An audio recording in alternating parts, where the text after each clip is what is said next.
দয়া, দয়া তুমি কি বলছো? হ্যাঁ স্যার, এটাই সত্যি।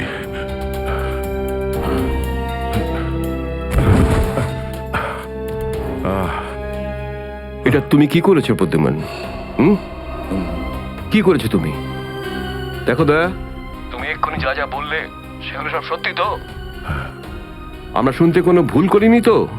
না, আমি আমি ভুল কিছু বলছি না স্যার। আমি এসপি স্যারকে দেখেছি, উনি আমাকে গুলি মেরেছেন স্যার। কিন্তু আমি বুঝতে পারছি না কেন।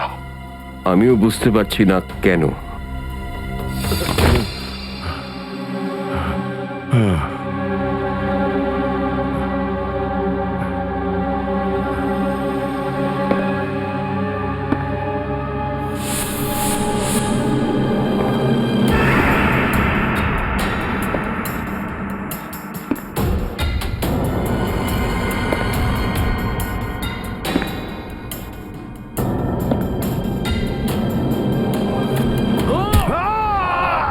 স্যার স্যার স্যার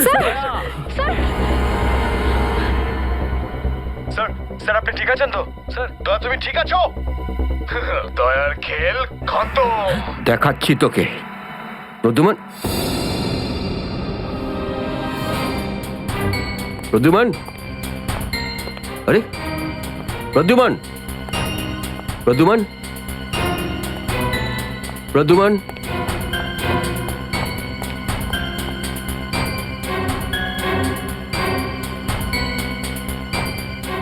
পালিয়ে গেছে, পালিয়ে গেছে, পালিয়ে গেছে।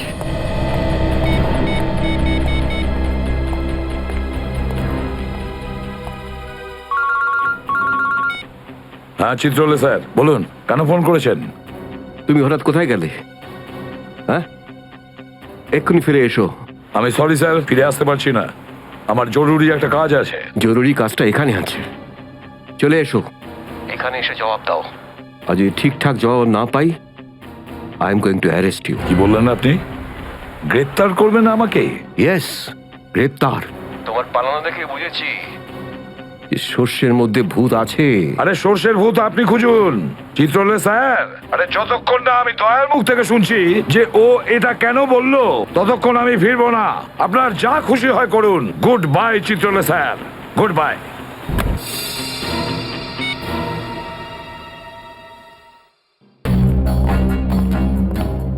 এসবি অনেক দূরে চলে গেছে, অনেক দূরে চলে গেছে প্রদ্যুমান। একে দাঁড়িয়ে দিয়ে টাইম ওয়েস্ট করো না। এই নিখিল, এদিকে এসো। Yes sir. একটু তাড়াতাড়ি যাও, মোবাইল কোম্পানিতে ফোন করো, দেখো দয়া কোথা থেকে ফোন করেছিল। Yes sir. দয়া নিশ্চয়ই কারো ঘাড় মোটকে তার মোবাইলটা ছিনিয়ে রেখেছে। Yes sir. Yes sir, yes sir বলতে থাকবে, কোনো কমেন্ট নয়। যাও। Yes sir. Yes sir, yes sir, yes sir. Abhijit, তুমি একটা দাঁত পেয়েছো, যেটা সোনা দিয়ে বাঁধানো।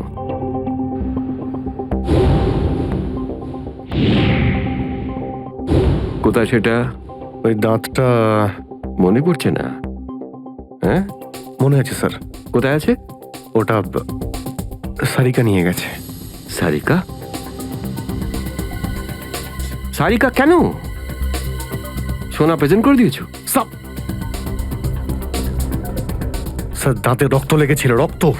যদি আমরা জানতে পারি যে রক্তটা কার, তাহলে বুঝতে পারবো যে দয়া কার দাঁত ভেঙে দিয়েছিল, আর তারা কারা যারা দয়াকে আটকে রেখেছে।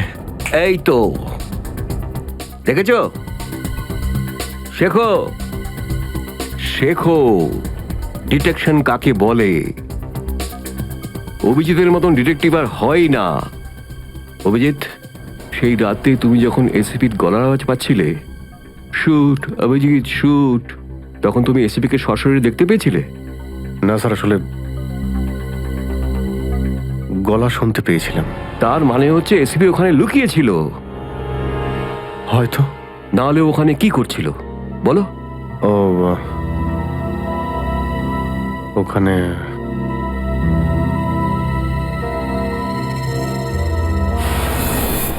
Shoot Abhijit, shoot, shoot Abhijit, shoot, shoot Abhijit, shoot, বলো।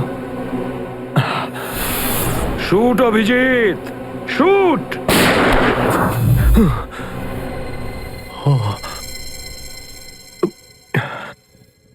ভালো করে মনে আসছে না স্যার। মনে আসছে না, মনে আসছে না।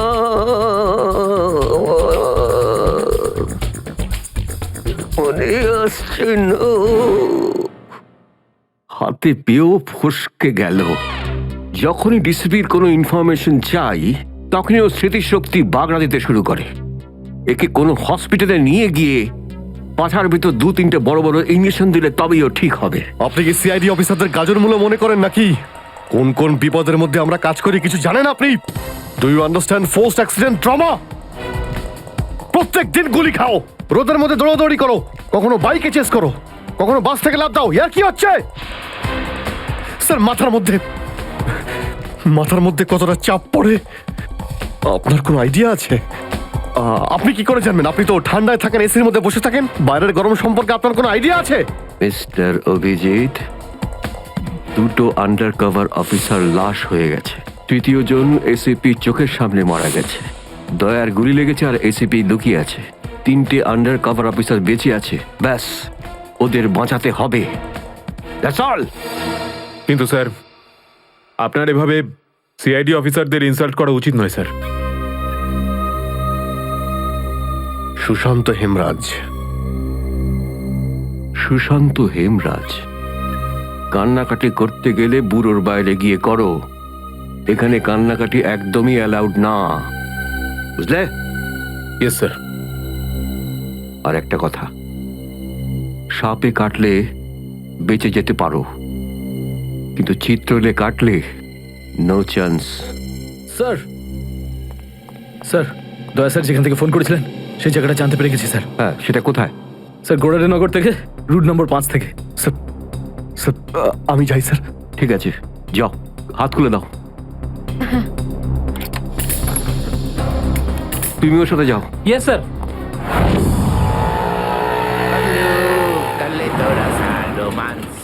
Paglu, kalito rasa romance. Paglu.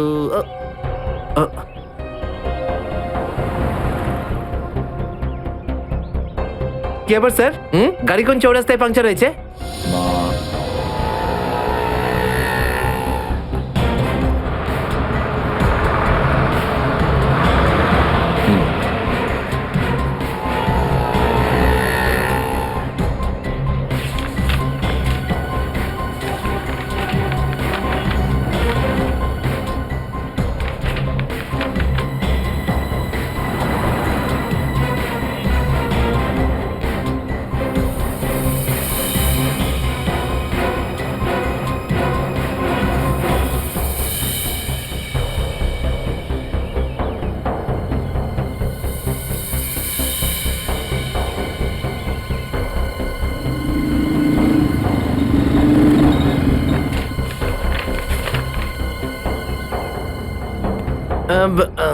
Sir, এই 3টেই ছিল। হ্যাঁ, 3টে একসঙ্গে।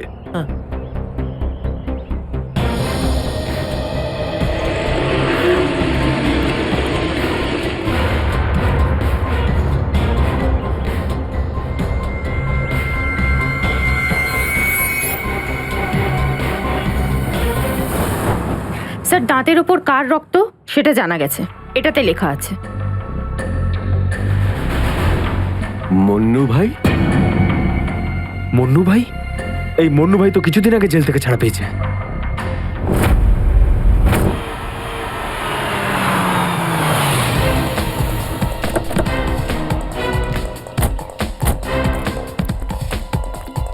এখানে খোঁজ নেওয়া যাক।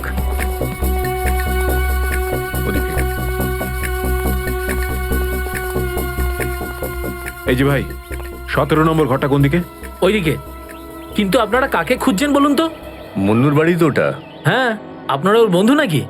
বন্ধু না, আমরা ওর শ্বশুর বাড়ির লোক। শ্বশুর বাড়ির। ও কোথায় আছে? হ্যাঁ, ওদিকে যান, ওদিকে।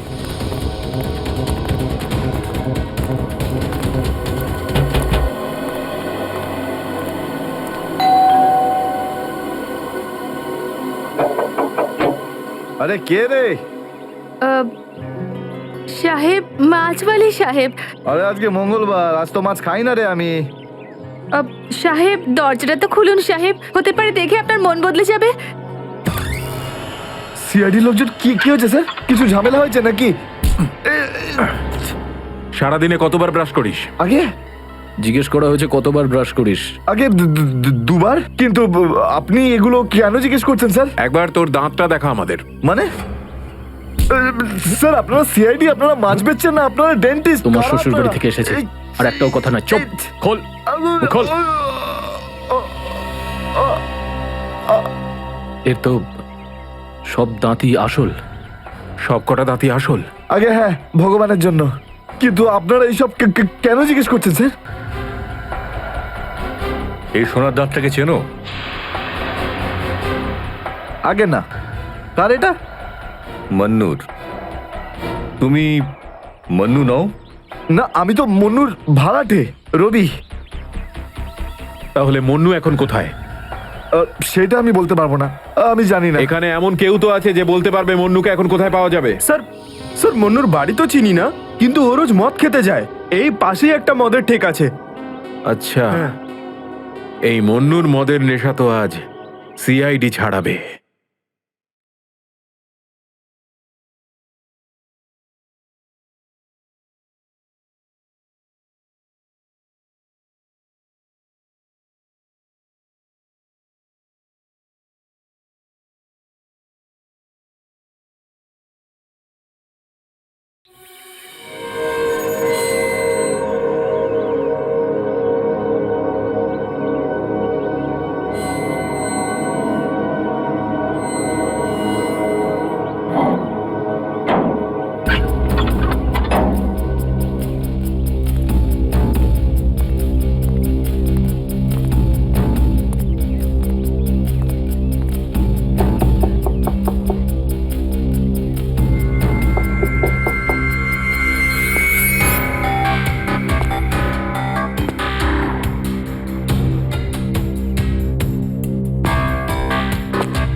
মুকেশ,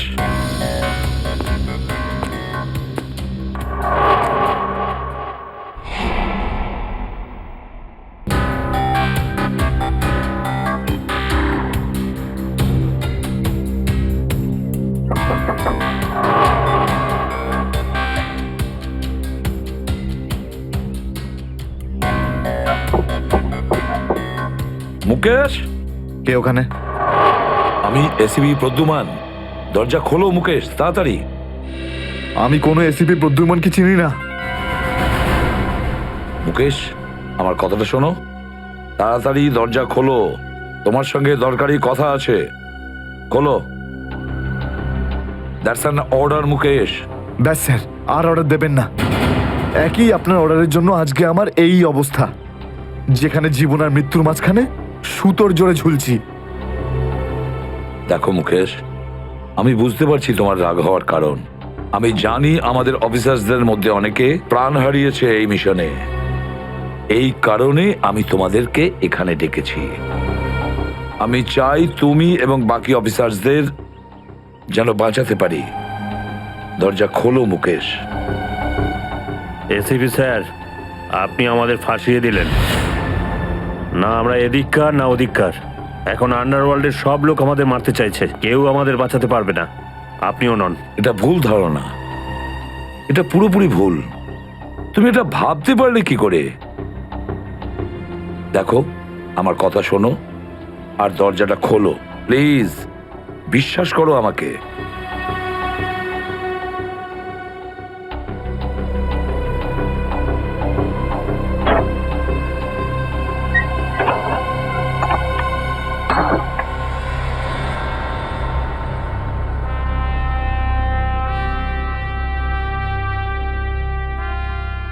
মুকেশ,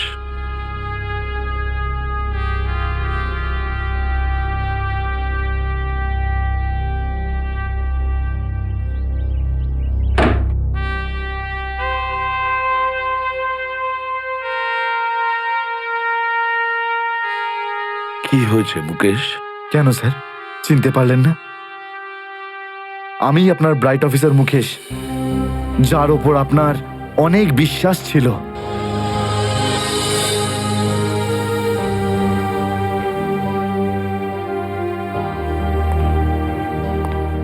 বিশ্বাস আমি আজও করি তোমাদের, আজও সেই একই ভরসা আছে। আর এই জন্যই তোমাদের ওই বিপজ্জনক মিশনে পাঠিয়েছিলাম। ব্যাস, মনে হচ্ছে তোমাদের ধৈর্য কিছুটা কমজোরি হয়ে গেছে।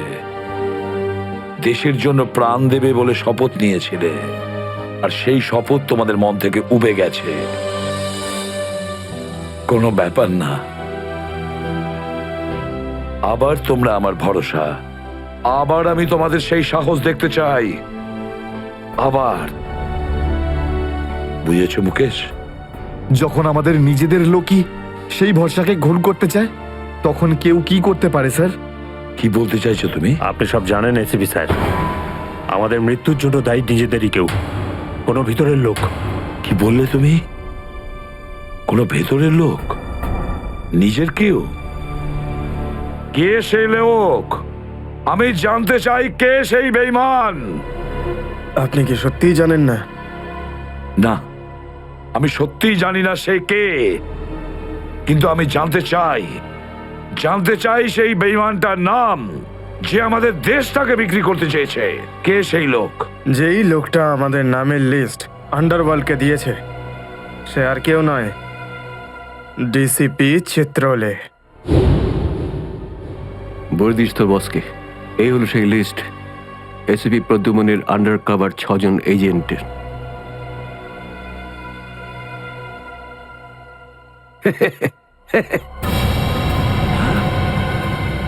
ডিসিপি চিত্রলে? হ্যাঁ স্যার, ডিসিপি চিত্রলেই আন্ডার কভার কপসের লিস্ট আন্ডারওয়ার্ল্ডকে দিয়েছে। ডিসিপি চিত্রলে?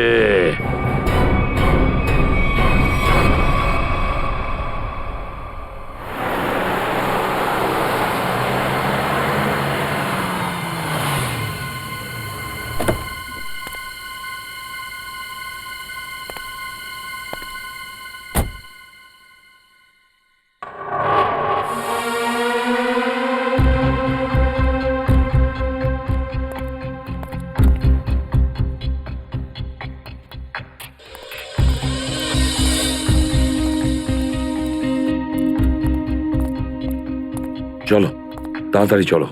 স্যার, আমার যদি কিছু হয়ে যায় তাহলে? কিচ্ছু হবে না তোমার, আমি আছি না। চলো তাড়াতাড়ি।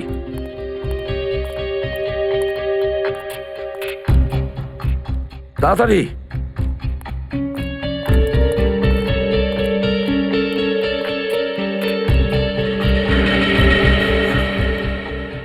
নাও তাড়াতাড়ি। চিত্রলে স্যারের বাড়িতে ঢোকা মানে মৃত্যুকে ডেকে আনা। আর যদি উনি জানতে পেরে যান না? কিচ্ছু হবে না, বুঝলে? তাড়াতাড়ি তালা খোলো। এই লোকজনের চক্করে পড়ে আমি আর আমার বউ ফেসে গেলাম। কে জানে কোন অপয়া মুহূর্তে আমি এই ব্যবসায় ঢুকেছিলাম। আজ তো নিঘাত মরবো বে।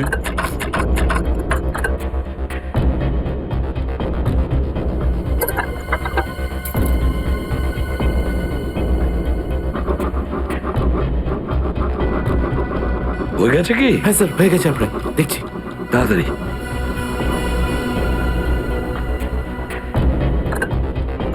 খুলে গেছে স্যার, আমি যাই।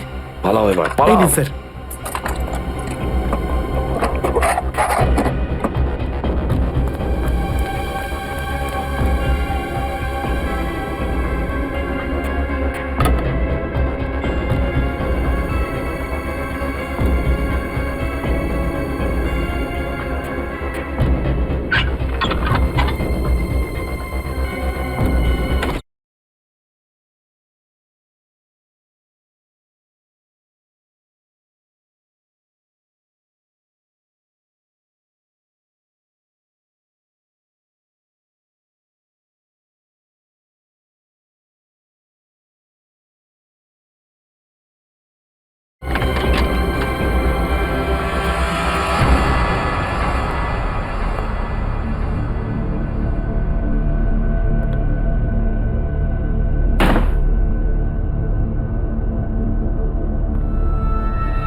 চিত্রলে,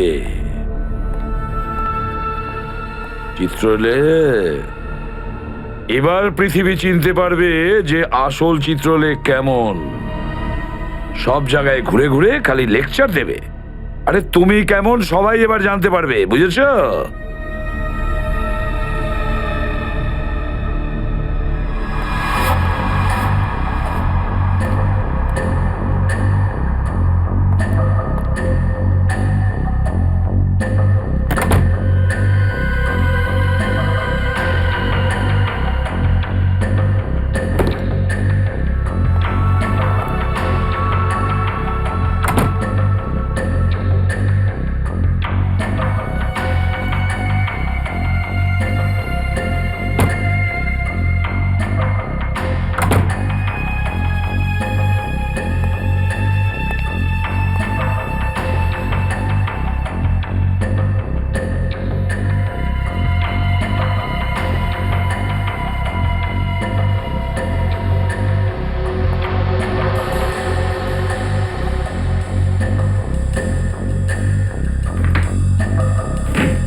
ব্যাগটা রেখেছি কোথায়?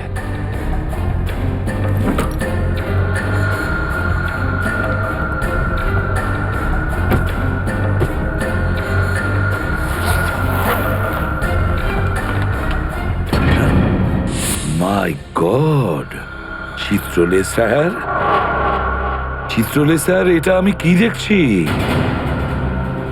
নিজেদের অফিসারদের মারার জন্য টাকা নিয়েছেন তোমরা?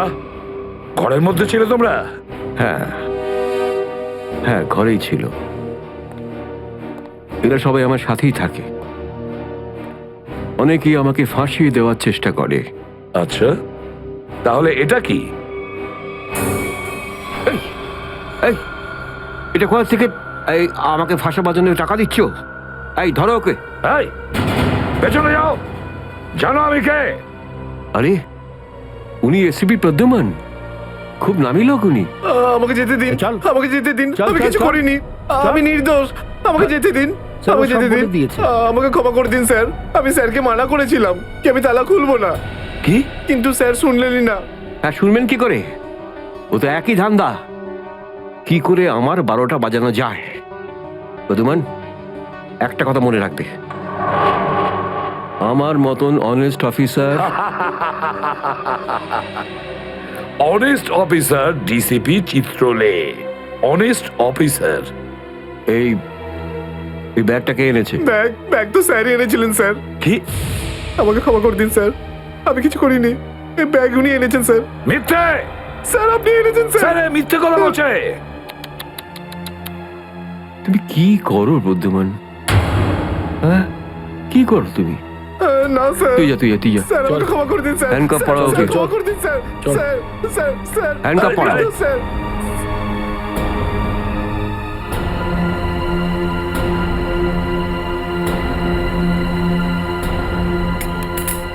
তুমি এর থেকে নিচে নামতে পারোনি চিত্রলে স্যার। বাই।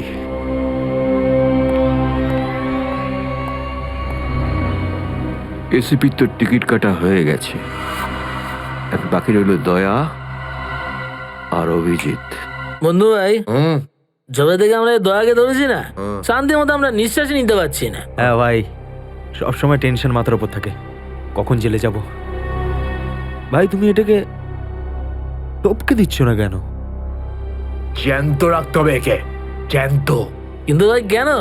আরে তোদের মাথায় বুদ্ধি খুব কম, তোদের মাথায় ঢুকবে না এসব কথা। ভাই তোমার ওই সোনার দাঁতটার থেকেও কি ছোট যেটা দয়া ভেঙে দিয়েছিল?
দেখো এসব নাটক আর এখানে চলবে না।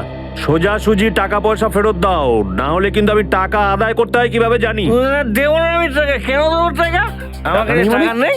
আর যদি তুমি আর একটা টাকাও আমার কাছ থেকে চাও না, আর একটা টাকাও, ভাই সরো, আমি এই টেবিলের উপর দাঁড়িয়ে ঝাঁপিয়ে পড়ে নিজের প্রাণ দিয়ে দেবো, সুইসাইড করবো আমি। টেবিল থেকে পড়লে যেন কত মরে যাবে। পকেটে যখন টাকা নেই তখন তো মদ গেলে আর কি ছিল। চলতে আরে কারণ আমার মনে আঘাত দিয়েছে বিজলি। আমাকে বললো যে আমাকে বিয়ে করবে, আমি সাজুগুজু করে বাড়িতে গেলাম, কিন্তু আমাকে ভাগিয়ে দিল ভাই। মনে হচ্ছে বিরোহী দেবদাস হয়ে গেছে। ঠিক বলেছিস ভাই তুই। কি বিরোহী দেবদাসের কথা বলছো? এরকম 50 জন দেবদাস বাড়ে আসে রোজ, হ্যাঁ? তাহলে আমি সবাইকে কি বিনা পয়সায় খাবো? যা এখান থেকে যা। আমি কেন যাবো? এই পৃথিবীতে আমাকে কারো দরকারই নেই। তোকে বলেছি না এখান থেকে বাইরে যেতে? পয়সা নেই যখন তোর কাছে, হ্যাঁ? এই ডমলু, এ এত চেঁচামেচি হচ্ছে কেন রে? আরে ভাই, এই পাগলটা 3 বোতল বিয়ার খেয়ে নিয়েছে আর এখন টাকা দিতে চাইছে না। কি করব? কোনো ব্যাপার না, ওর টাকা আমি মিটিয়ে দেবো। ওকে আমার টেবিলে পাঠাতো। আরে দাদা, কি হয়েছে? এই পাগলটার বিল ওই মন্নু ভাই দেবে বললো। মন্নু ভাই? মান্নু ভাই দেবে আমার বিল। এই তো হয়ে গেছে। মান্নু ভাই কে বাবা, যা আমার জন্য এত চিন্তা? আমি ওই মান্নু ভাইয়ের মুখটা একটু দেখতে চাই। কোথায় বসেছে সেই মান্নু ভাই? ওই হিরো, এদিকে এদিকে। এদিকে আয়, আমি মন্নু ভাই। এদিকে আয়, এদিকে আয়। এই তো মনু ভাই। এদিকে এদিকে এদিকে আয়। বস। মনু ভাই, নমস্কার মনু ভাই। টেনশন নিবি না, তোর বিল আমি দেবো, ঠিক আছে? এবার দুটো করে পেগ নেওয়া যাক। হ্যাঁ হ্যাঁ, কেন না, কিন্তু এই মনু ভাই, এই আপনার মুখটার এই চেহারাটা যেন একটু বদলে গেছে। কে করলো? আরে জিজ্ঞেস করিস না ভাই, কি আর বলবো রে। ব্যাস, এটা ভেবে নে যে তুই নিজে প্রেমের দুঃখে মদ খাচ্ছিস, বুঝলি? আর আমি আমার ধুলাইয়ের। কিন্তু মনু ভাই, এই যন্ত্রণাদায়ক ধোলাই তো শুধু সিআইডির লোকই করতে পারে। ভালোই হয়েছে, মনে হচ্ছে এই মনু ভাই সিআইডি লোকেদের সঙ্গে ঝামেলা করেছে, তাই না? তুই কি করে জানলি? তুই সিআইডির কোনো খোঁচর টোচর নোস তো? কি বলছো যে ভাই? খোঁচর নয়, নিজেই সিআইডি অফিসারও। CID officer cabin. CID inspector cabin? ও,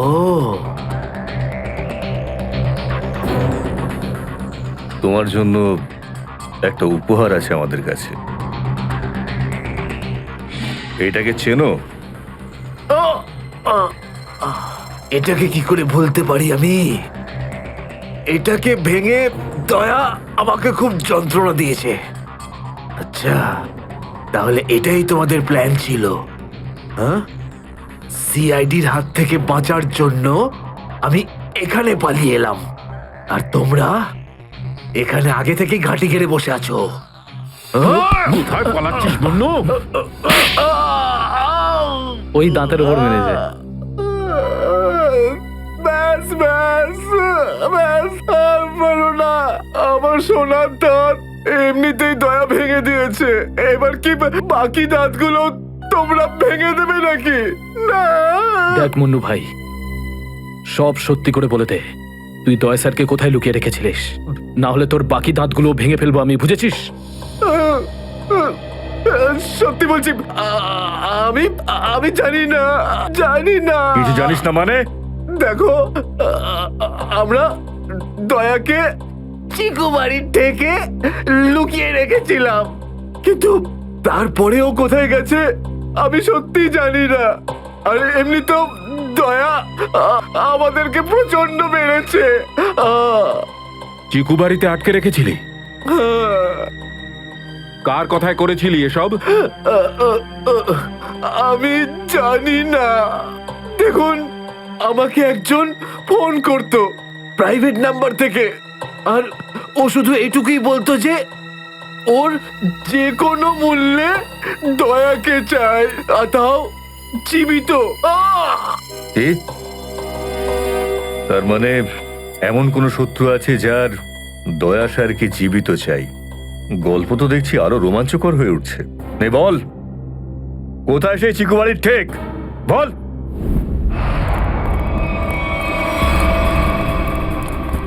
দয়া, দয়া! এদের অবস্থা দেখে তো মনে হচ্ছে যে দয়া স্যার এদের চাটনি বানিয়ে ছেড়েছে। এর জন্যই আমি বলি, বুঝেছিস, খারাপ কাজ করিস না, তা না হলে পরিণাম এটাই হবে। দয়া! তোরা ভুল লোকের সঙ্গে পাঙ্গা নিয়েছিলি। দয়া কোথায়? ফ্রেডি, অ্যাম্বুলেন্স ডাকো, সব কটাকে হসপিটালে নিয়ে যাও। এরা আহত মানে দয়া আশেপাশেই কোথাও আছে। Hello,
thank you.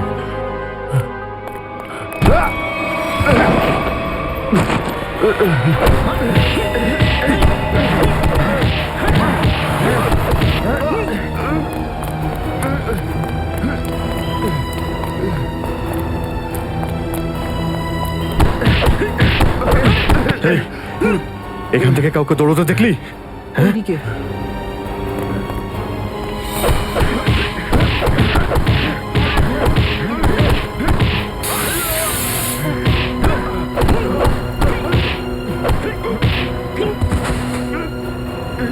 দয়া!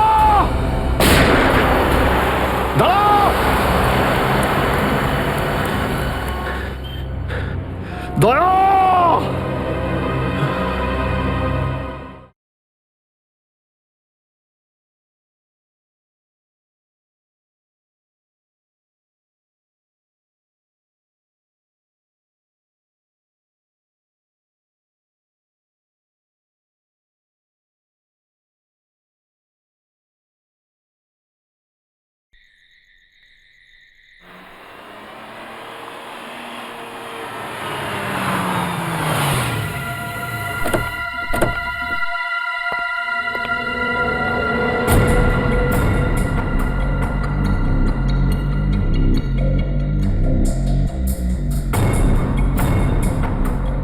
কোথায় নিয়ে এসেছো আমাকে?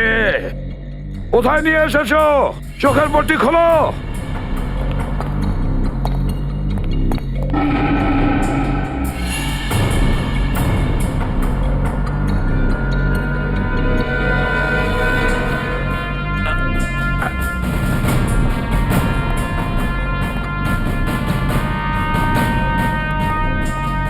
কোথায় নিয়ে যাচ্ছ?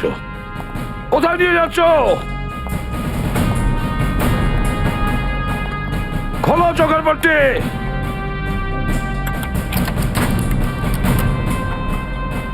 ছেড়ে দাও আমাকে।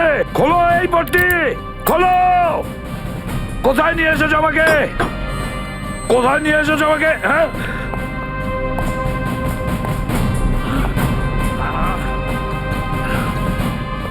দাঁড়াও, তোমরা দাঁড়াও। কোথায় নিয়ে এসেছো আমাকে? এসপি স্যার,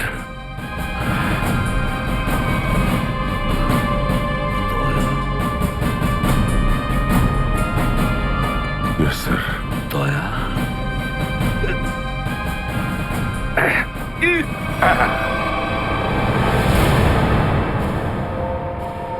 দয়া, দয়া, স্যার, দয়া তুমি ঠিক আছো তো? ঠিক আছো? কে করেছে এগুলো? কে করেছে তোমার এই অবস্থা? কে করেছে? আমি ঠিক আছি স্যার। দয়া,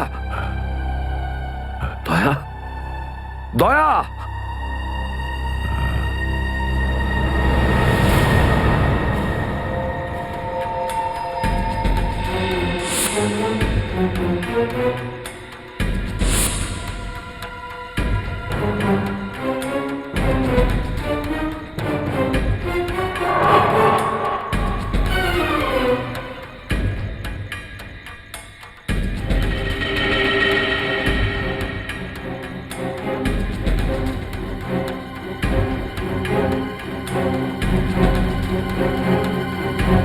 তো দয়াকে ওরা এখানে রেখেছে আমার বন্ধুর শরীর থেকে বেরোনো এক এক ফোঁটা রক্তের হিসেব বুঝে নেব ওদের কাছ থেকে।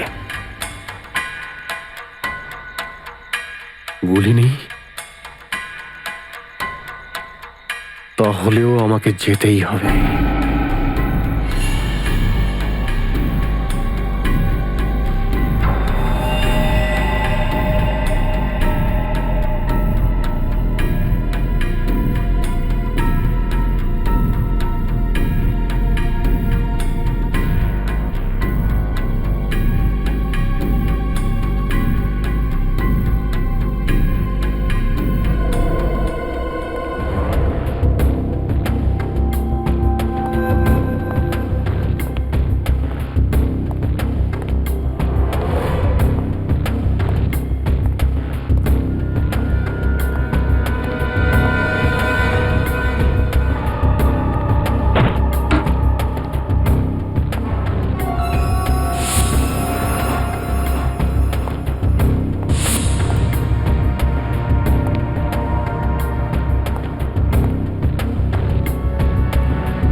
দয়া এসব দয়া তুমি ঠিক আছো? হ্যাঁ, এসবের পেছনে কারা আছে? অভিজিৎ, স্যার,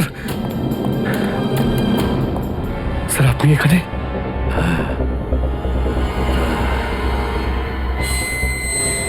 এই এই খোল, খোল দরজা, খোল! এই এই কি দেখছিস? দরজা খোল, খোল!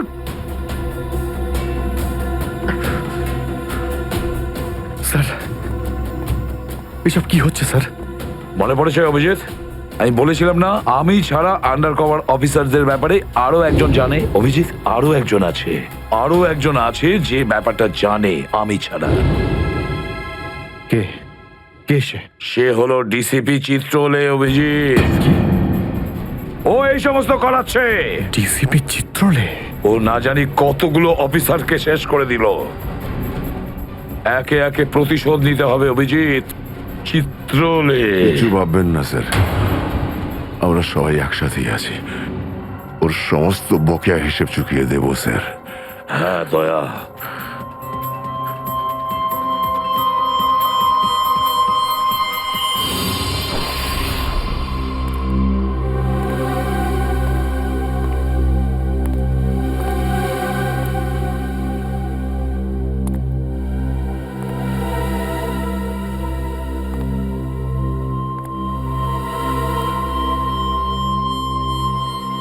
আরে তোমরা এসে গেছো?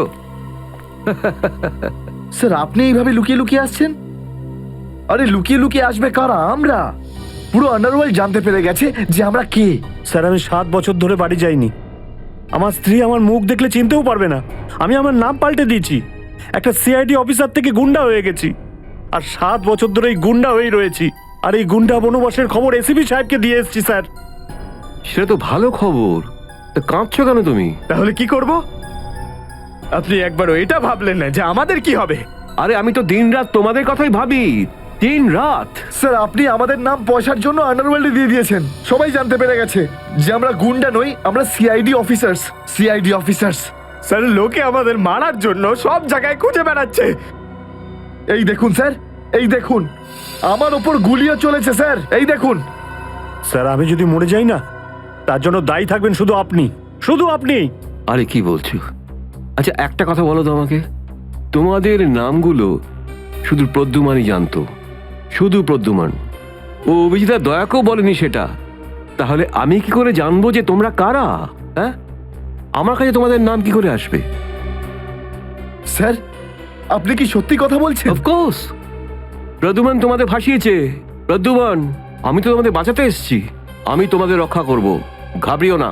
আমি তোমাদের এমন জায়গায় লুকিয়ে রাখবো যে কেউ তোমাদের খুঁজে পাবে না। প্রদ্যুমান তোমাদের ঠকিয়েছে, আমি প্রদ্যুমানকে সোজা করে দিয়েছি। হ্যালো, হ্যাঁ সব ঠিক আছে, সব। এসিপি প্রদ্যুমান, দয়া, অভিজিৎ সবাইকে বন্ধ করে রেখেছি, সবাইকে। হ্যাঁ হ্যাঁ, জেলে, ইয়েস জেলে সবাই বন্দি। তিনজনই গ্রেপ্তার।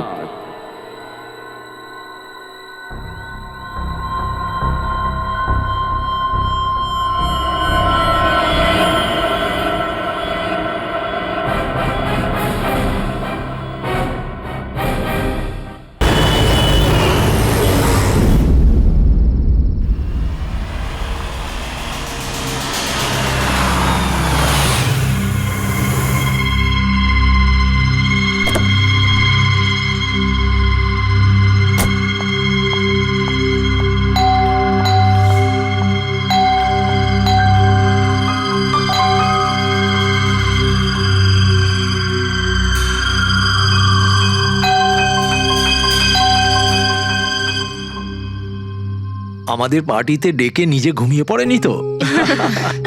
স্যার ও নিজের জন্মদিনের পার্টিতে কি করে ঘুমাবে? আরে ওকে কিছু বিশ্বাস নেই, 60 বছর বয়স হয়েছে। সুধীর বাইরে আয় ভাই। হ্যালো, পার্টি আজকেই তো নাকি কাল? হ্যাঁ পার্টি আজই, আই এম শিওর। আমি ওকে একবার ফোন করে দেখি।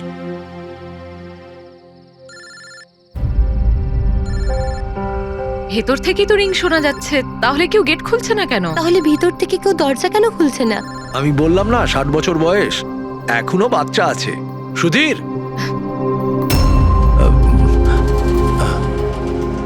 পিছনে জানলার দিকে গিয়ে দেখি। হ্যাঁ স্যার, চলুন। চলুন ওদিকে।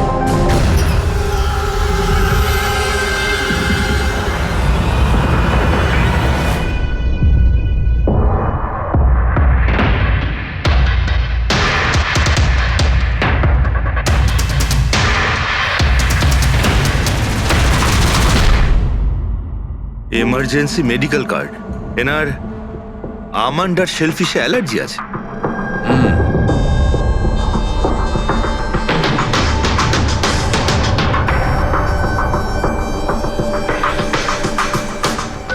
স্যার, কেকটাও পুরো খাওয়া হয়নি।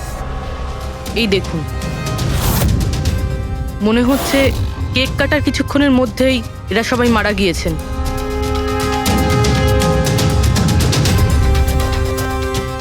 হাতাহাতির কোনো চিহ্নই নেই, সোজা গুলি করেছে।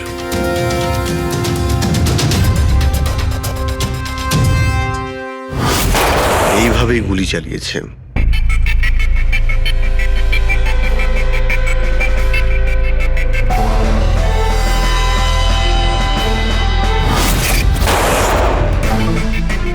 আরেকটা লাশ কোথায়? ভেতরে আছে স্যার।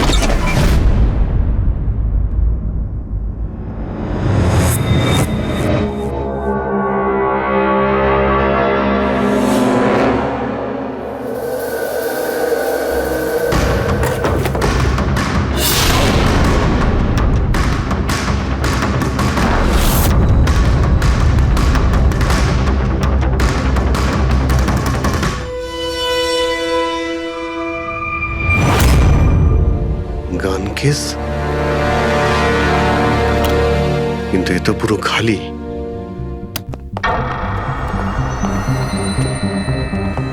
তবে স্যার, এই ঘটনা ঘটেছে কতক্ষণ হয়েছে? এই 4 জনের মৃত্যুই কালকে দুপুর 2টো থেকে 4টের মধ্যে হয়েছে। এরা কে কিছু জানতে পারলে? হ্যাঁ স্যার, উনি সুধীর বাবু, আর কে উইপস ইন্ডাস্ট্রির চেয়ারম্যান। ওর বড় ছেলে নীল, আর এ ওর ছোট ছেলে রিতেশ। আর ভিতরে যে আছে সে সুধীর বাবুর স্ত্রী মায়া। স্যার, নীল আর রিতেশ দুজনেই আর কে উইভস কোম্পানির বোর্ড মেম্বার ছিল, কিন্তু কোম্পানির অবস্থা খুবই খারাপ ছিল, বন্ধ হওয়ার জোগাড়।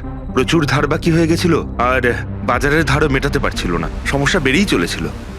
তাহলে এখানে সেলিব্রেশন কি জন্য হচ্ছিল? স্যার, সুধীর বাবুর 60তম জন্মদিন ছিল। বার্থডে সেলিব্রেট করছিল? তাহলে নিশ্চয়ই আরো অনেকে এসেছিল। অফিসের কিছু লোক এসেছিল স্যার, আর ওদেরকে জিজ্ঞাসাবাদ করে ছেড়ে দিয়েছি। এরা সবাই এখানে একসাথে থাকতো কি? না না স্যার, এখানে তো শুধু সুধীরবাবু আর মায়া থাকতেন। সুধীরবাবু নীল আর রিতেশের জন্য আলাদা আলাদা বাংলো কিনে রেখেছিলেন, এরা দুজন ওখানেই থাকতো। আজকে তারা বাবার জন্মদিন পালন করতে এসেছিল। স্যার, সন্ধেবেলায় অনেক বড় একটা পার্টি হওয়ার কথা ছিল। কেক কাটার কিছুক্ষণের মধ্যেই সবাই মারা যায়। পার্টি প্ল্যান যারা করেছিল সেই টিমটা এসেছিল, কিন্তু কেউ দরজা খোলেনি দেখে চলে গিয়েছিল। বস, আমার মনে হচ্ছে না যে কেউ বাইরে থেকে এসেছিল। যা কিছু ঘটেছে এই 4 জনের মধ্যেই ঘটেছে। কিন্তু বাড়িতে তো কোনো চাকর অবশ্যই থাকবে। আছে তো, চাকর আছে তো, কিন্তু তারা গ্রামে গেছে। সুধীরবাবু শুধু আজকের জন্য একজন সার্ভেন্ট হায়ার করেছিলেন, সে কাল সকালে কাজ করে গেছিল, আর পার্টি শেষ হওয়ার পরে আজকে এসে পরিষ্কার করার কথা ছিল। পার্টি শেষ হওয়ার আগেই সবকিছু শেষ হয়ে গেছে। মনে তো হচ্ছে এটা মার্ডারই। সরি ডক্টর সালুকে, আমার এটা মনে হচ্ছে যে এই 4 জন ছাড়াও এখানে আরো একজন ছিল, যে বাইরে থেকে ভেতরে এসেছিল। একটু মন দিয়ে দেখো, এখানে কোনো হাতাহাতির কোনো চিহ্ন নেই, আর প্রত্যেকটা জিনিস নিজের জায়গাতেই আছে। এটা মনে হচ্ছে যে কেউ কেকের মধ্যে কিছু মিশিয়ে দিয়েছিল, যেটা খেয়ে এরা 4 জনই অজ্ঞান হয়ে গেছিল। তারপরে ওই 5 নম্বর লোকটা বাড়ির মধ্যে ঢুকলো, এসে সবাইকে গুলি করে দিল। এটা বস 100% মার্ডার। মার্ডার আর সুইসাইডও। আচ্ছা, তোমরা তো নিশ্চিতভাবে কি করে বলছো? স্যার, এই দেখুন, বাকি 3টে লাশের কাছে স্ট্রাগলের কোনো চিহ্ন মাত্র নেই, শুধুমাত্র সুধীর বাবু ছাড়া। এনার পা ভাঁজ হয়ে রয়েছে, অনেকটা ব্লাডও বেরিয়েছে। আমার মনে হয় যখন ওনার গুলি লাগে তখন উনি বেঁচে ছিলেন। যদি উনিও কেক খেয়ে বাকিদের মতো অজ্ঞান হয়ে থাকতেন, তাহলে ওদের মতোই পড়ে থাকতেন। ইনি প্রথমে 3 জনকে গুলি করেন আর তারপর সুইসাইড করেন, এরকম মনে হচ্ছে। যদি এটাই হয়তো, তাহলে যে বন্দুক দিয়ে গুলি করা হয়েছিল সেটা কোথায়? সেটা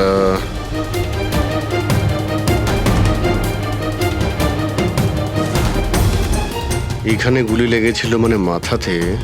সুধীরবাবু যদি এইভাবে গুলি চালান তো এইভাবেই হয়তো পড়েছেন, আর তখনই হাত থেকে বন্দুকটা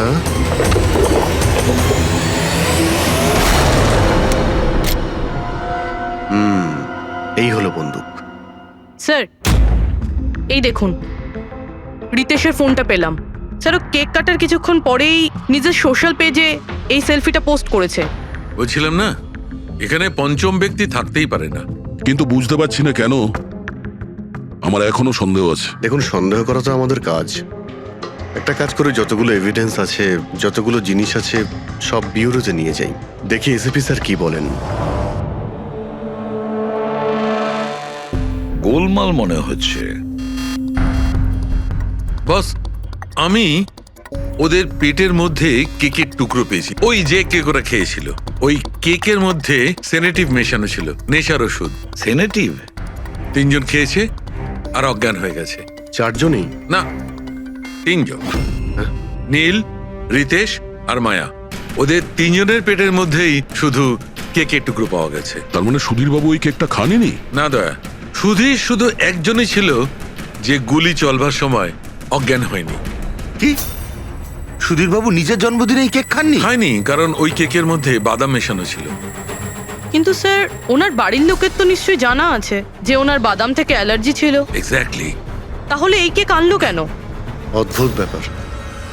সুধীরবাবুর বার্থডে ছিল আর কেক ওই 3 জনে খেয়েছিল। কেক 3 জনে খেয়েছিল, কিন্তু ওখান থেকে যে বন্দুকটা পাওয়া গেছে তাতে 4টে গুলি খরচ হয়েছে, যেগুলো এদের গায়ে লেগেছে। অদ্ভুত ব্যাপার যে ওর ওপর সুধীরের আঙুলের ছাপ আছে। আর ওই বন্দুকটাও তো সুধীরবাবুর নামেই রেজিস্টার করা। তো সুধীরবাবু প্রথমে ওই 3 জনকে গুলি করে আর তারপর নিজে সুইসাইড করে। কিন্তু কেন? ঝামেলা এড়ানোর জন্য। ব্যবসা ডুবে যাচ্ছে, ধার দেনা বেড়ে যাচ্ছে, এই জন্য নিজের সঙ্গে পুরো ফ্যামিলিটাকেই মেরে ফেলে। আর কি কারণ হতে পারে? হ্যাঁ স্যার, তাই তো মনে হচ্ছে। সুধীরবাবু ইচ্ছে করেই ওই বাদামওয়ালা কেক নিয়ে এসেছিল যাতে ওনাকে না খেতে হয়, আর উনি সেনেটিভ মিশিয়ে ওই কেকটা সবাইকে খাইয়ে দেন। আর অজ্ঞান হওয়ার পরে তাদের মেরে ফেলে নিজেও আত্মহত্যা করেন। রবি, ওই রিতেশ যেটা ফটো আপলোড করেছিল না নেটে, সেটা একটু খোলো তো। কটার সময় তুলেছিল এই ফটোটা? স্যার 2:05 আর আপলোড করেছিল? স্যার 2:07। সালুকে একটা কথা বলো, কেক খাওয়ার কতক্ষণ পরে ওরা অজ্ঞান হয়েছিল?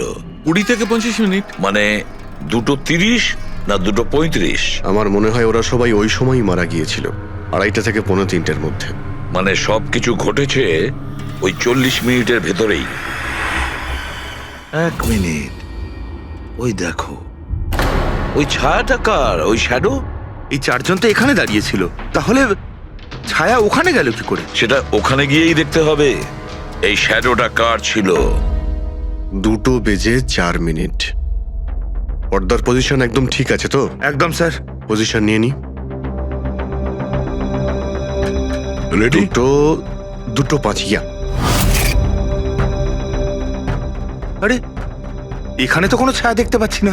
তাহলে ওখানে ছায়া কোথা থেকে এলো?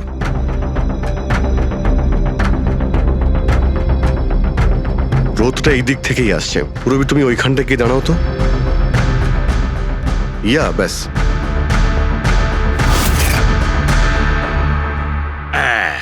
এইখানে ছায়াটা দেখা যাচ্ছে, ঠিক যেমনটা ওখানে ছিল, সেম টু সেম। আমি ঠিকই বলেছিলাম, এখানে কোনো 5 নম্বর লোক ছিল। আর সে ওখানেই দাঁড়িয়েছিল যেখানে আমি দাঁড়িয়েছিলাম। সেই লোকটাই হবে যে সুধীরবাবু আর তার পরিবারকে মেরেছে। আর সে আমাদের অলমোস্ট ধোকা দিয়ে দিয়েছিল যে এটা মার্ডার কাম সুইসাইড। আর ওর ছায়াই ওকে ধোকা দিয়ে দিয়েছে। কিন্তু স্যার আমরা এই ছায়ার মাধ্যমে খুনি অবধি পৌঁছবো কি করে? খুনির মেন টার্গেট ছিল সুধীরবাবু, আর সে ওই সময় ওখানেই দাঁড়িয়েছিল। নিশ্চয়ই চেনা জানাই কেউ হবে। কারেক্ট। খোঁজ নিয়ে দেখো সুধীরবাবু পার্টিতে কাদের কাদের ডেকেছিলেন।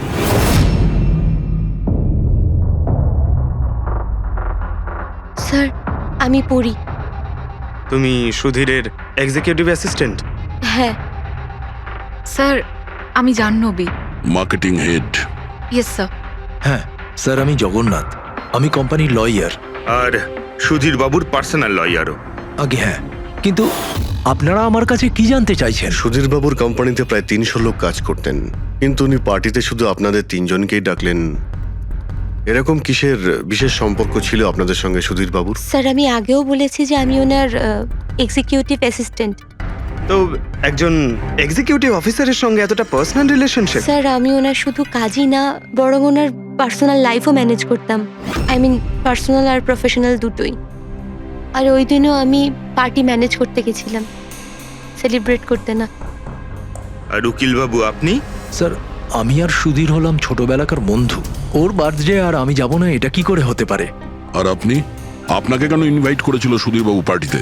স্যার আমাকে সুধীর স্যার না, নীল ইনভাইট করেছিল। আমি আর নীল খুব ভালো বন্ধু ছিলাম। I see. তো আপনি ওনার পুরো শিডিউল ম্যানেজ করতেন। তো এই বার্থডে পার্টির দিন কেউ কি আসার কথা ছিল? কোনো মিটিং রেখেছিলেন আপনারা? স্যার ওই দিন ব্যাংক হলিডে ছিল, তার জন্য কোনো মিটিং বা অ্যাপয়েন্টমেন্ট ছিল না। আর ওনার বার্থডে ছিল, তাই উনি পুরো দিন ওনার ফ্যামিলির সাথেই কাটাতে চাইতেন। দুপুর 2টো থেকে 3টের মধ্যে আপনারা কোথায় ছিলেন? স্যার আমি তো আমার বাড়িতেই ছিলাম, ভ্লগ বানাচ্ছিলাম। ব্লগ? Video blog. আমার একটা ইন্টারনেট চ্যানেল আছে যেখানে আমি ভিডিও বানিয়ে আপলোড করি।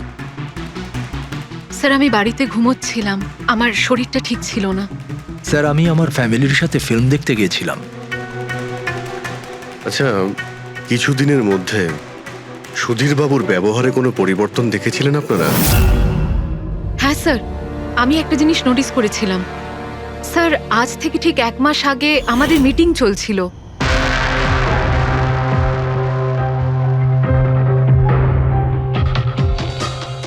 স্যার কি ব্যাপার, ভেতরে এসো। ঠিক আছে তুমি যাও।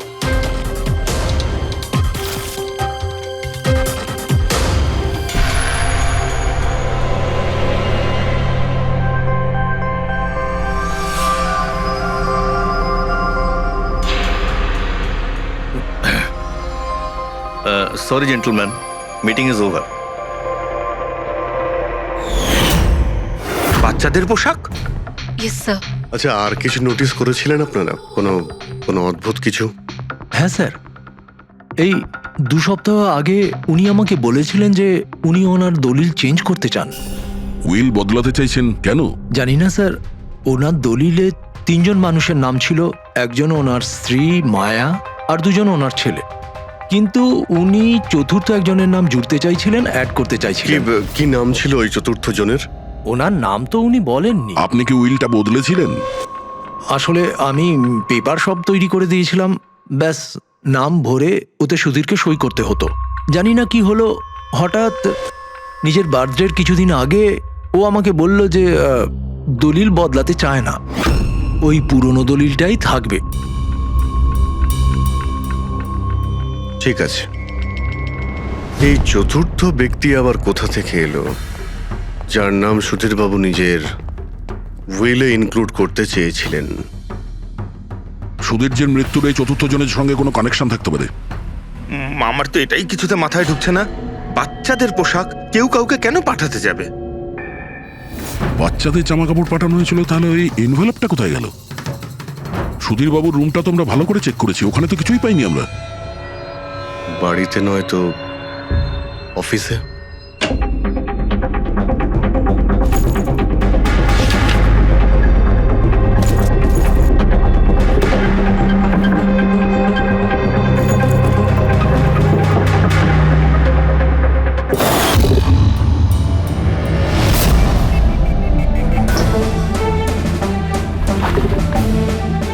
পেয়ে গেছি।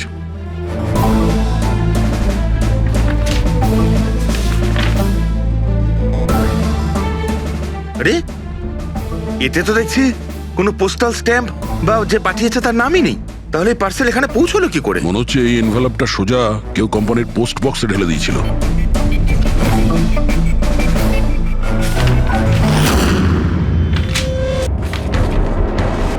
এই এনভেলপটা ডক্টর সালুকের কাছে পাঠিয়ে দিই, উনি হয়তো কিছু পেতে পারেন। ঠিক আছে। আচ্ছা, এই জাহ্নবী বলছিল যে এই পার্সেলটা দেখে মিস্টার সুধীর একদম চমকে গিয়েছিলেন। হতে পারে কোনো পুরনো স্মৃতি জেগে উঠেছিল। আর তারপর উনি কাউকে কলও করেছিলেন হয়তো। আগের মাসের কল ডিটেলস সুধীরবাবুরটা দেখি এই এনভেলপ পাওয়ার পরে সুধীরবাবু সবার আগে কাকে ফোন করেছিলেন? সুধীরের ফোন এসেছিল অনেক বছর বাদে। কি কথা হয়েছিল আপনাদের দুজনের? খুব রেগেছিল যে আমি ওকে কেন এনভেলপটা পাঠিয়েছিলাম, কিন্তু আমি তো ওকে এনভেলপ পাঠাইনি। কিন্তু কোনো কারণ তো ছিল যাতে সুধীরবাবু আপনাকে সন্দেহ করেন। হ্যাঁ নিশ্চয়ই, ওই এনভেলপে বাচ্চার জামা ছিল। ওর মনে হয়েছিল ওটা সেই জামাটাই যেটা আমি আর সুধীর আমাদের সন্তানের জন্য কিনেছিলাম। আমাদের বাচ্চার জন্য? আমার আর সুধীরের সন্তান। 30 বছর আগে আমি আরকে ওয়েবস কোম্পানিতে অ্যাকাউন্ট ডিপার্টমেন্টে কাজ করতাম। সুধীরের বাবা সেটার মালিক ছিল। ওখানেই সুধীর আর আমার সম্পর্ক হয়েছিল। আর কিছু বোঝার আগেই আমি বুঝতে পারি যে আমি সুধীরের সন্তানের মা হতে চলেছি। তো আপনাদের দুজনের বিয়ে হয়নি? না, হয়নি। সুধীর তো কথা দিয়েছিল, কিন্তু ওর প্যারেন্টস রাজি হয়নি, কারণ আমি ওদের স্ট্যাটাসে ছিলাম না। ওনারা তো সুধীরের বিয়ে অনেক বড়লোক বাড়িতে আর সেম স্ট্যাটাসে করতে চেয়েছিলেন।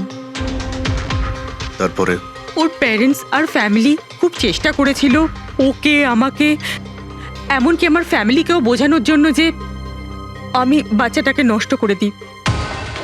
আমিও ঠিক করেছিলাম যে যাই হয়ে যাক আমি আমার সন্তানকে জন্ম দেবই। 15ই মার্চ 1990 সালে আমার সন্তান এই পৃথিবীতে এসেছিল, কিন্তু সেই রাতেই ও মারা গিয়েছিল। যে বাচ্চাটাকে কোলে নিয়ে আদর করছিলাম, ছোট ছোট জামা কাপড় পরাচ্ছিলাম, কিচ্ছু করতে পারিনি আমি ভেবেছিলাম যে এরকম সময় তো সুধীর আমার পাশে থাকবে, আমাকে সাপোর্ট করবে, কিন্তু ও তো এর আগেই আমার সাথে কথা বলাটাও বন্ধ করে দিয়েছিল। আর ওই মাসেই ও মায়াকে বিয়েও করেছিল। তো সেই জন্যই আপনি আজ অব্দি বিয়ে করেননি আর এখানে একাই থাকেন? হ্যাঁ। সুধীরবাবু আপনার সঙ্গে যা যা করেছেন তার জন্যে খুব কষ্ট হয়েছে আপনার, হয়তো খুব ঘেন্না করতেন ওকে। আমার থেকে বেশি ঘেন্না ওকে আর কেই বা করতে পারে। উনি আপনাকে আপনার অধিকার দেয়নি, আপনি সম্পত্তিতে ভাগ চাইলেন, আর যখন সম্পত্তি উনি আপনাকে দিলেন না তখন আপনি রেগে গেলেন আর মেরে দিলেন ওকে। আমি ওকে মারিনি, আর আমি ওকে কেন মারবো? আমি তো চেয়েছিলাম যে ও বেঁচে থাকুক আর সারা জীবন কষ্ট পাক। যেদিন সুধীরবাবু মারা যান সেদিন দুপুরবেলা আপনি কোথায় ছিলেন? আমি বাড়িতেই ছিলাম। আপনার কাছে কোনো উইটনেস বা প্রমাণ আছে? কোনো প্রমাণ নেই। হ্যালো, হ্যাঁ স্যার। ওকে স্যার, হ্যাঁ এখানেই আছেন, আমি বলে দিচ্ছি। হ্যাঁ, ইয়েস স্যার। স্যার সালুমকে স্যার ফরেন্সিকে ডাকছেন তাড়াতাড়ি, বলছিলেন যে কিছু দেখাতে চান। ওকে।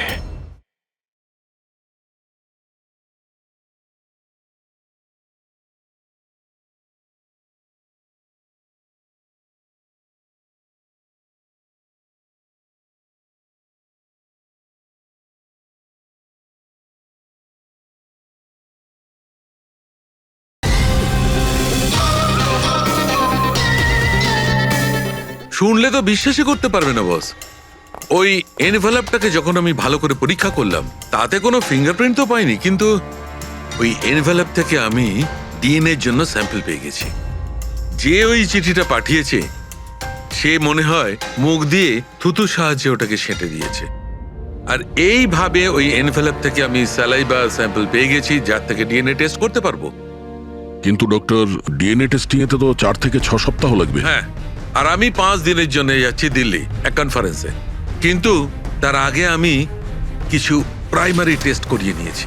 তো স্যার আপনি এই টেস্ট থেকে কি পেলেন? এই টেস্ট থেকে আমি জানতে পেরেছি যে এটা যার ডিএনএ হোক না কেন তার ডিএনএ সুধীরবাবুর ডিএনএ এর সঙ্গে ম্যাচ করছে। কি? তার মানে এই যে, তার মানে হচ্ছে এইটা যে এই চিঠিটা পাঠিয়েছে সেটা সুধীরবাবুর কোনো রক্তের সম্পর্কের লোক। তার মানে সুধীরেরই নিজের কেউ সুধীরকে ব্ল্যাকমেল করছে, কিন্তু কে কে হতে পারে? স্যার অদিতির পেটে যে বাচ্চাটা ছিল সেটা তো মরা অবস্থায় জন্মেছিল। হ্যাঁ, আর রইল বাকি সুধীর বাবুর 2 ছেলে নীল আর রিতেশ। ওরা দুজন আবার সুধীর বাবু আর অদিতির গোপন রহস্যটা জেনে ফেলেনি তো?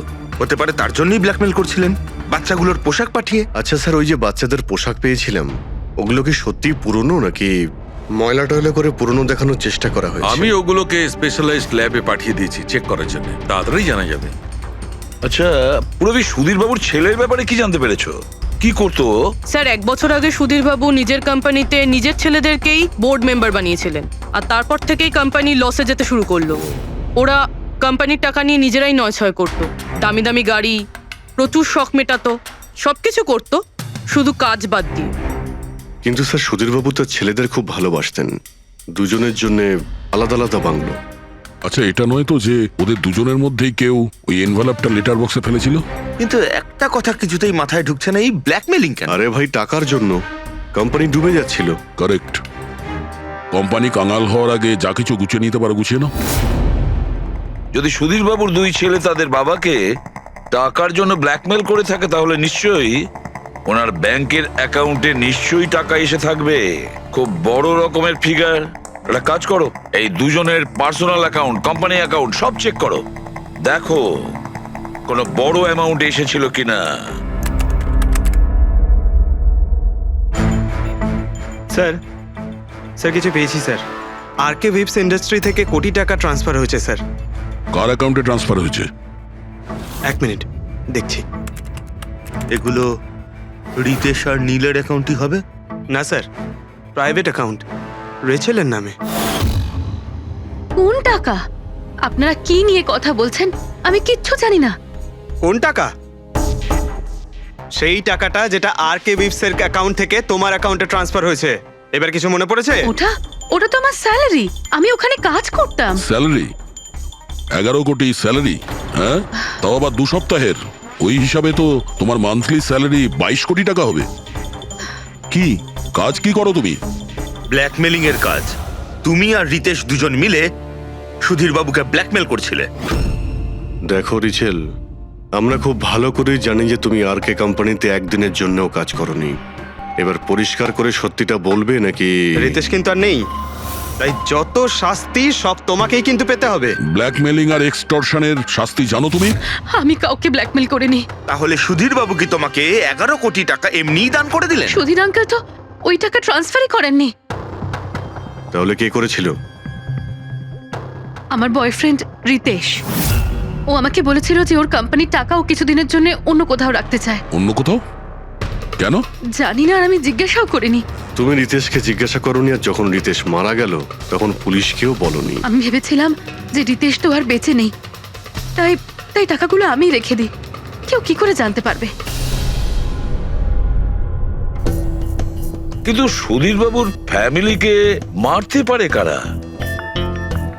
পরি তো ভিডিও বানাচ্ছিল, আর জাহ্নবী অসুস্থ ছিল, আর জগন্নাথ নিজের ফ্যামিলির সঙ্গে ফিল্ম দেখছিল। কিন্তু অদিতির ব্যাপারে আমি কিছুই বুঝতে পারছি না। কিন্তু কে হতে পারে যে সুধীর বাবুকে এনভেলপ পাঠায়, ওই প্যাকেটটা পাঠায়?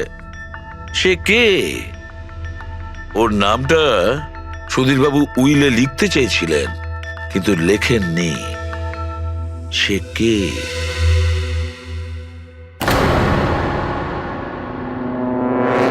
প্রেমের দ্বিতীয় কেকটা কোথা থেকে আসলো?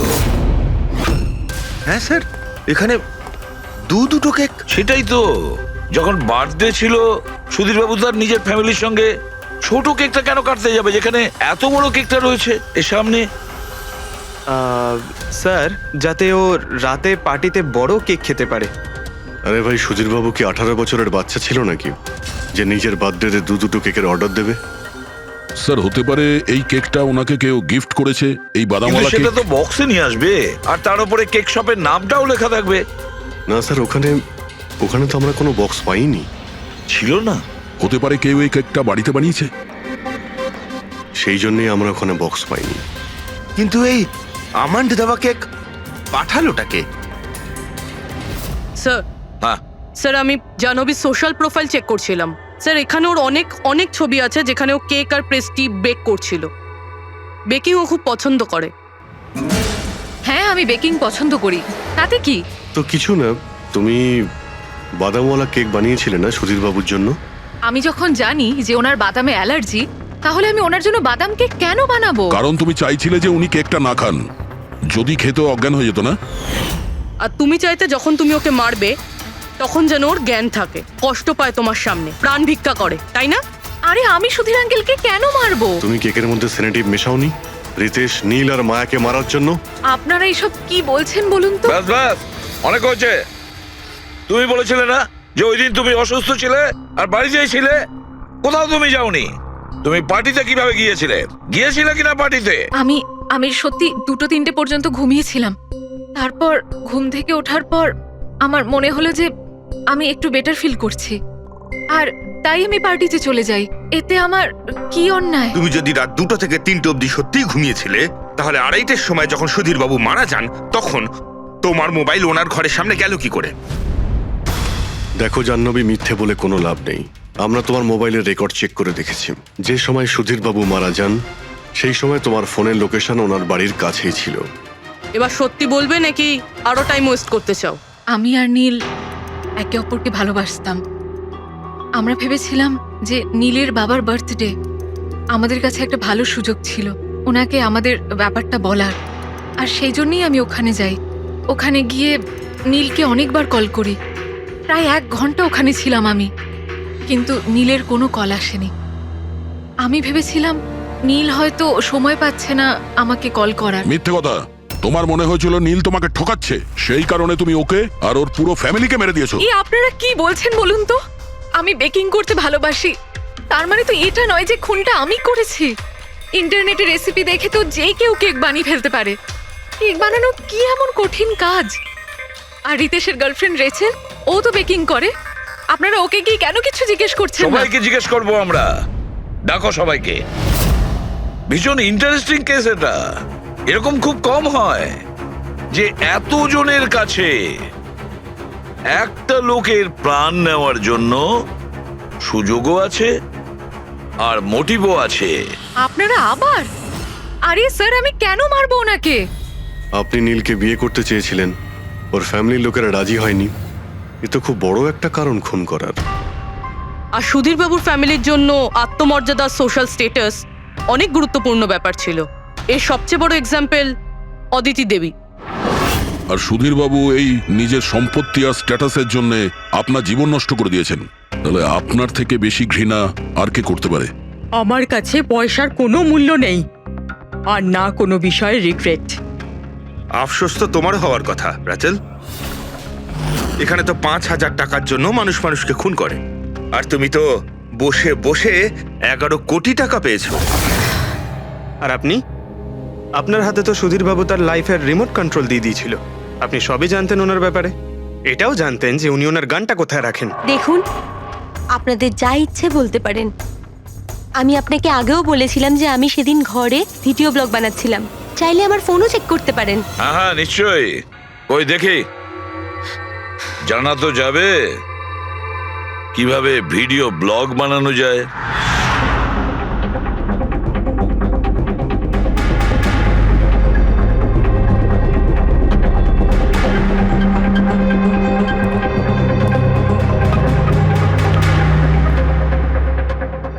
স্যার, এখন আপনি বিশ্বাস করেছেন তো যে সেদিন আমি নিজের ঘরে DIY ভিডিও বানাচ্ছিলাম? DIY তার মানে? Do it yourself. স্যার, আমি প্রত্যেকদিন নিজের ইন্টারনেট চ্যানেলে মানুষদের দৈনন্দিন কাজের ইজি পদ্ধতি দেখাই। Do it yourself. স্যার, হ্যাঁ, নিউজ পেপারটা দেখুন, ডেটটা ওই একই। হ্যাঁ, সেটাই তো আছে। মানে ভিডিও ওই দিনই শুট করা হয়েছিল? স্যার। হ্যাঁ পুরবি। স্যার, আমি মেমোরি কার্ডের ডেট আর টাইম চেক করেছি। এই ভিডিওটা ওই দিনই তৈরি করেছিল, 2টো থেকে 4টের মধ্যে। আচ্ছা। আর স্যার, ওরির মোবাইল লোকেশন ক্রস চেক করেছিলাম আমরা, তাতে দেখলাম ও সেদিন বাড়িতেই ছিল। রবি, একটা কাজ করো, এই 4 জন লেডিসকে আলাদা ঘরে বসাও। স্যার। চলো।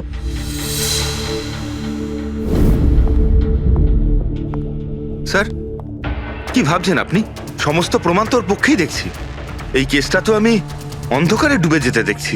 ঠিক একটা কথা তো পরিষ্কার, যখন অন্ধকার হয় তখন কোনো ছায়া পড়ে না, কিন্তু আমার মনে হয় এই পুরো কেসটাই ছায়ারই খেলা। সানডাইল জানো তো? সানডাইল এই জিনিসটা আসলে সূর্যের আলো কোন দিকে যায় সেই অনুযায়ী টাইমটা দেখায়। হ্যাঁ, সানডাইল এমন একটা জিনিস যেটা থেকে আমরা আকাশের সূর্যের পজিশনটা বুঝতে পারি, যেটা থেকে আমরা সময়টা আন্দাজ করতে পারি। এবার দেখো, আমাদের পৃথিবী ঘুরতে থাকে আর সেই জন্য সূর্যের অ্যাঙ্গেলটাও বদলে যায়, যেটার কারণে সানডাইলে ছায়ার পজিশনটা বদলাতে থাকে। এটা তো মাথায় ঢুকে গেছে স্যার, কিন্তু এটার এই কেসটার সাথে কি সম্পর্ক বলুন এর তো? সঙ্গে সম্পর্ক আছে ফেডরিক। পরি, এই পুরো প্রমাণগুলোই আমরা পরীর কাছ থেকে কালেক্ট করেছি।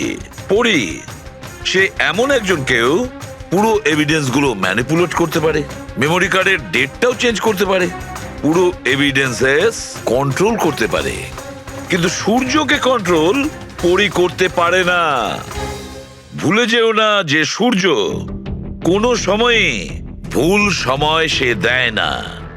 তার মানে ওরই ভিডিওতে ডেট আর টাইম দুটোই চেঞ্জ করে দিয়েছে? হয়তো চেঞ্জ করেছে বা করেনি, কিন্তু এখন আমরা এই ছায়াকে প্রশ্ন করব যে পরি সত্যি বলেছে না মিথ্যে বলেছে।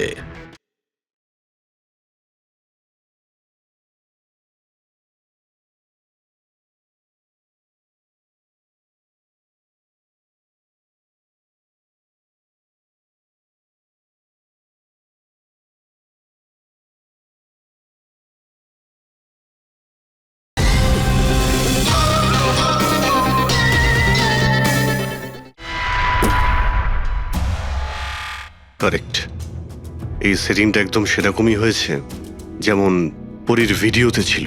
আর রোদও সেই রকম আছে সেদিন যেরকম ছিল, শুধু পরীর জায়গায় পুরবি দাঁড়িয়ে আছে। স্যার, আমরা এখানে কি করব?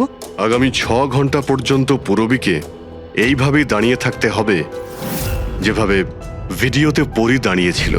আমরা এটাই দেখতে চাই যে যদি পরী সত্যি কথা বলে তাহলে 2 থেকে 4টের মধ্যে পুরবীর মুখে ঠিক সেই জায়গা থেকে রোদ্দুর পড়বে যেমন পরীর মুখে ছিল। আর স্যার, যদি আমার ছায়া পরীর ছায়ার সাথে ম্যাচ না করে তো? তো দেখতে হবে। ক্যামেরা অন করো।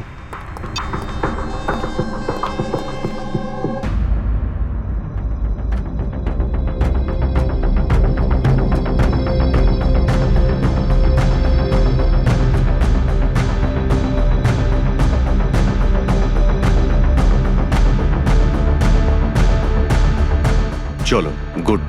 ওকে পুরবী, রিল্যাক্স। আচ্ছা, কি আছে এই ভিডিওতে? আরে দেখতে দাও ভাই।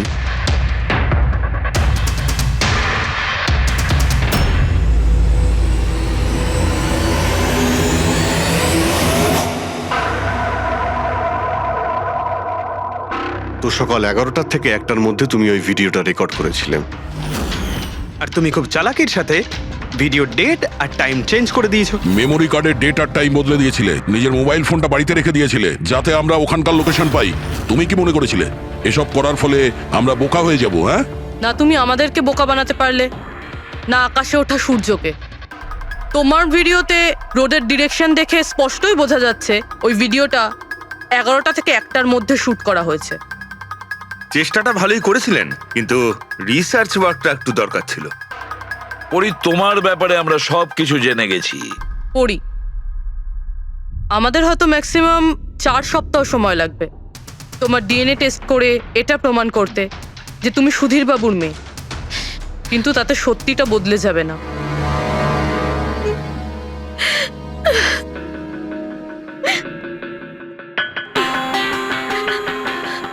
আমি ওনাকে মারতে চাইতাম না, একদমই মারতে চাইতাম না ওনাকে।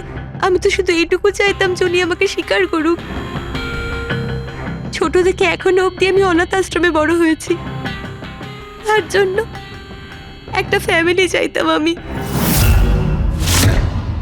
তুমি সুধীর বাবুর ব্যাপারে জানতে পারলে কিভাবে? ওই আমার ছোটবেলার জামা কাপড়ের জন্য। ওই জামা কাপড়ে হসপিটালের কার্ড ছিল, উনি ওটা বের করতে ভুলে গেছিলেন। ওই কার্ডে বাবার নাম্বারও ছিল। তারপর আমি বাবাকে অনেক খুঁজলাম, তখন শেষ পর্যন্ত ওনার কোম্পানির কথা জানতে পারলাম। কিন্তু তুমি ওনার কোম্পানি কেন জয়েন করলে? তুমি চাইলে সুধীর বাবুকে অন্য জায়গাতেও কথাটা বলতে পারতে যে তুমি ওনার মেয়ে। কিন্তু আগে আমি ওনার সাথে দেখা করতে চাইতাম, চিনতে চাইতাম ওনাকে। তারপর আস্তে আস্তে জানতে পারলাম যে উনি খারাপ মানুষ নন, মনের দিক থেকে খুবই বড়। তখন আমি ভাবলাম যে হয়তো ওই সময় ওনার অবস্থা খুব খারাপ ছিল, তাই অনাথ আশ্রমে দিয়েছিল আমাকে। কিন্তু এখন তো ওনার খুব ভালো অবস্থা, এখন তো উনি আমায় আপন করতে পারতেন। তাহলে ওনার সঙ্গে দেখা হতে না হতেই প্রপার্টিতে ভাগ কেন চাইলে? কারণ আমি জানতে চাইতাম যে ওনার কাছে ইম্পর্টেন্ট কি, টাকা না আমি। তার জন্যই সুধীরবাবু ওনার উইল চেঞ্জ করতে চাইছিলেন। হ্যাঁ, আর এটা শুনে আমি খুব খুশি হয়ে গেছিলাম। কিন্তু সুধীর বাবু তার সিদ্ধান্ত বদলে ফেলেছিলেন, যেটা তুমি সহ্য করতে পারোনি। স্যার, ও সব ওনার ওয়াইফ আর ওনার মেয়ের জন্য হয়েছিল। ওরা এটা সহ্যই করতে পারছিল না যে বাবা আমার নাম উইলে অ্যাড করছিল। অর্থাৎ আরও একবার সুধীর বাবু আপনাকে মেনে নিতে অস্বীকার করলেন। হ্যাঁ, আর এইবারও ঠিক ফ্যামিলির জন্যই। উনি একদম বদলাননি, উনি একদম ঠিক আগের মতোই ছিলেন। সেলফিশ, সুবিধাবাদী, দায়িত্বজ্ঞানহীন। সহজভাবে নিজের ভাগটা পাননি বলে ওনাকে ব্ল্যাকমেল করতে শুরু করে দিলেন। না, আমি যখন ওনাকে প্রথম এনভেলপ পাঠিয়েছিলাম তখন আমার এরকম উদ্দেশ্য ছিল না। আর না আমি এতটাই বোকা যে এনভেলপ নিজের মুখ দিয়ে সিল করব। আমি তো এটাই ভাবতাম যে অ্যাটলিস্ট উনি আমাকে নিজের ফ্যামিলিতে ইনক্লুড করুক, আমার নিজেরও একটা ফ্যামিলি হোক। আর তার জন্যই আমি বাবার জন্মদিনের দিন নেশাযুক্ত ওষুধ দিয়ে বাদামের কেক নিয়ে ওনার বাড়িতে গেছিলাম।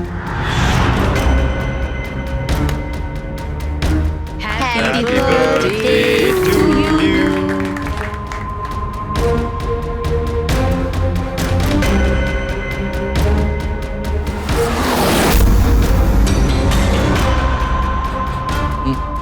আমার অ্যালার্জি আছে।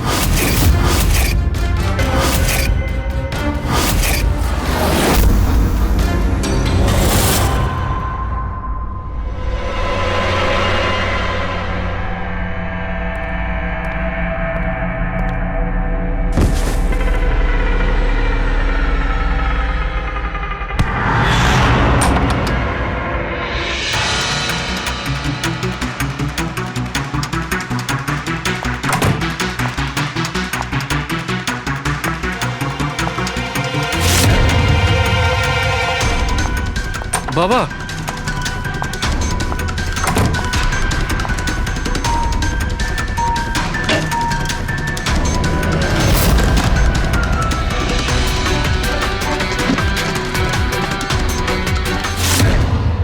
তুমি সুধীর বাবুর পুরো ফ্যামিলিকে মারতে চেয়েছিলে না?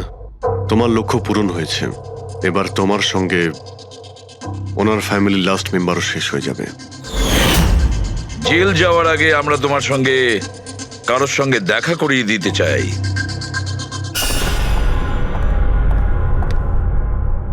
ইনি অদিতি দেবী, তোমার মা। মা? আপনাকে মিথ্যে বলা হয়েছিল যে আপনার সন্তান মৃত জন্ম নিয়েছিল।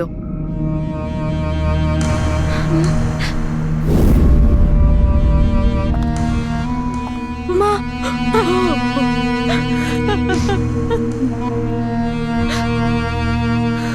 ওর এই সুধীর বাবু আর তার ফ্যামিলিকে শেষ করে দিয়েছে।